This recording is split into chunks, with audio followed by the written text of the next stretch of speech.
Counselling कराते हैं तो आपको ये डॉक्यूमेंट्स ज़रूर अभी से बनवा कर रख लेने चाहिए। कोई एक करके बता रहा हूँ, आप पेन या पेपर लेके बैठिए, जब आपको स्क्रीन पे डॉक्यूमेंट्स के नाम दिख जाएंगे आप स्क्रीनशॉट भी ले सकते हैं। Hi friends, welcome to NEET के Baazigar channel. This is Mujahid Khan.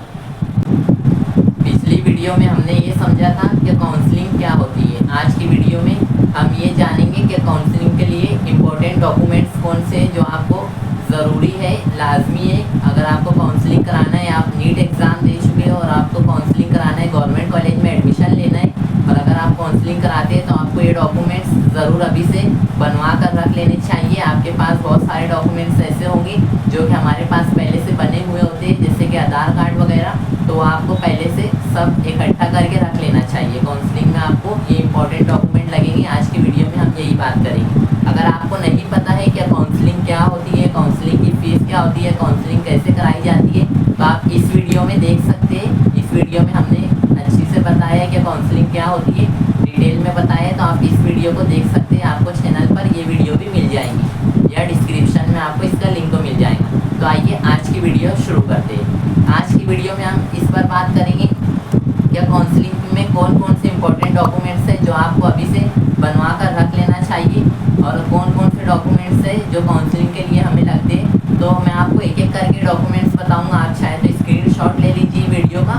या आप पेन या पेपर लेकर बैठ के आप ये डॉक्यूमेंट्स लिख लीजिए, क्योंकि आपको काउंसलिंग जब होगी तो आपके डॉक्यूमेंट्स ज़रूर लगेंगे। रिजल्ट आने के बाद आपको काउंसलिंग कराना ज़रूरी रहता है, जैसा कि आप जानते हैं, जिसकी वजह से आपको गवर्नमेंट कॉलेज में एडमिशन मिलता है या कोई भी कॉलेज में अगर आपको एडमिशन लेना है तो एग्ज़ाम के बाद आपको काउंसलिंग कराना रहती है। तो आपको ये डॉक्यूमेंट्स बनवा के रख लेना चाहिए। मैं आपको एक एक करके बता रहा हूँ, आप पेन या पेपर लेके बैठिए, जब आपको स्क्रीन पे डॉक्यूमेंट्स के नाम दिख जाएंगे आप स्क्रीनशॉट भी ले सकते हैं। तो चलिए हम डॉक्यूमेंट्स आपको बताते हैं। सबसे पहले आपको जो डॉक्यूमेंट्स रखना है, आपकी क्लास 10th एंड 12th की मार्कशीट रखना है। और अगर आप महाराष्ट्र बोर्ड से बिलोंग करते हो तो आपको इसके साथ आपको पासिंग सर्टिफिकेट भी लगेगा 10th एंड 12th का। और अगर आप CBSE बोर्ड से हो तो इसमें पासिंग सर्टिफिकेट नहीं दिया जाता है, तो आपको क्लास 10th एंड 12th की मार्कशीट रख लेनी चाहिए।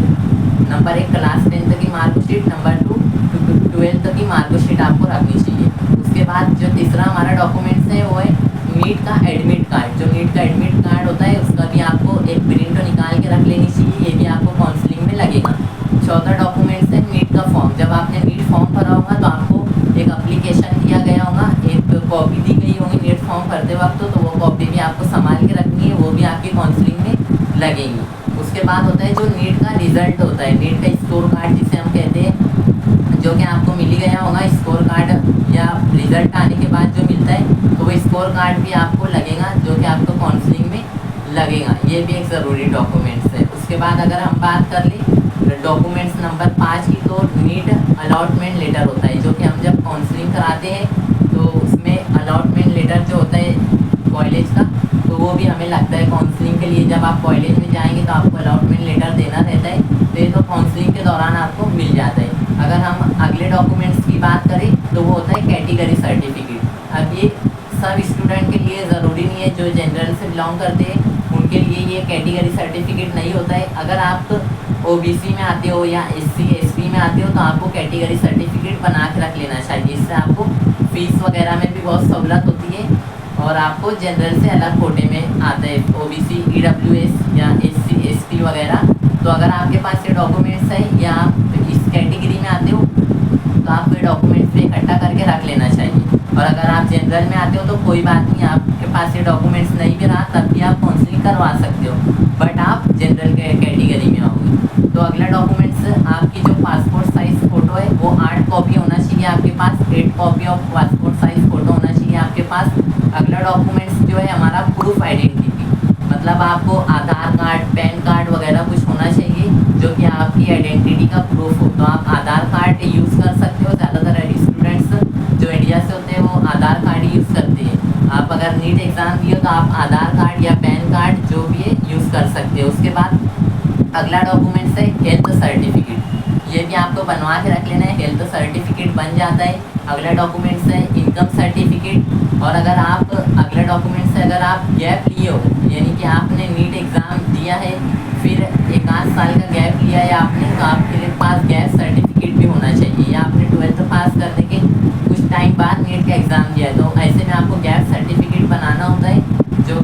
आप बनवा लीजिए, ये भी आपको काउंसलिंग में लगेगा अगर आपने गैप लिया है। तो अगर आपने गैप नहीं लिया है तो आपको एक गैप सर्टिफिकेट नहीं लगेगा। अगला होता है टीसी सर्टिफिकेट, जिसे कि हम ट्रांसफ़र सर्टिफिकेट भी कहते हैं। तो ये जितने भी डॉक्यूमेंट्स हैं ये आपके पास होना चाहिए। ये डॉक्यूमेंट्स आपको काउंसलिंग के दौरान लगेंगे और ये बहुत ज़रूरी है, इंपॉर्टेंट डॉक्यूमेंट है। इतने डॉक्यूमेंट्स तो आपके पास होना ही चाहिए। सिर्फ इतने से आपके पास कैटेगरी सर्टिफिकेट ऐसी चीज़ है जो आपके पास नहीं भी रही तो चल सकता है, बस आप जनरल कैटेगरी में आओगे। और अगर आपके पास रहता है, आप जो भी कैटेगरी में आते हो EWS, OBC या SC ST, तो आप वो डॉक्यूमेंट्स बना सकते हो। इससे आपको ही सहूलत नहीं। तो आप एक बार पूरा देख लीजिए, जो स्क्रीन पर आपको लिस्ट शो हो रही होंगी, या आप स्क्रीनशॉट ले लीजिए। या आपको इम्पोर्टेंट डॉक्यूमेंट्स मैं बता दिया हूँ। आज की वीडियो में हमें यही जानना था कि नीट काउंसलिंग के लिए इम्पोर्टेंट डॉक्यूमेंट्स क्या है। तो आज की वीडियो में हमने ये जाना। ये सारे डॉक्यूमेंट्स आपको अभी से इकट्ठा करके रख लेना चाहिए, क्योंकि जब काउंसलिंग का टाइम आता है, मैं जानता हूँ अभी काउंसलिंग का टाइम नहीं है, पर जब काउंसलिंग का टाइम आता है तो हमें बहुत हड़बड़ी सी मच जाती है, हम डॉक्यूमेंट्स इकट्ठा नहीं कर पाते और फिर काउंसलिंग छूट जाती है। तो अभी से आप इकट्ठा करके रख लीजिए सब डॉक्यूमेंट्स। जितने डॉक्यूमेंट्स मैंने आपको बताए हो इतने काउंसलिंग के लिए लगती है, और आपको कॉलेज के लिए भी रिक्वायर होंगे। इनकी जेरॉक्स कॉपी, ओरिजिनल डॉक्यूमेंट्स या आप कैटेगरी सर्टिफिकेट बनवा लीजिए। और अगर आपको कोई भी डाउट होता है तो आप कमेंट में मुझे बता सकते हो, मैं कमेंट में आपका जवाब देने की पूरी कोशिश करूँगा। तो ठीक है, मिलते हैं अगली वीडियो में, जब तक के लिए बाय बाय।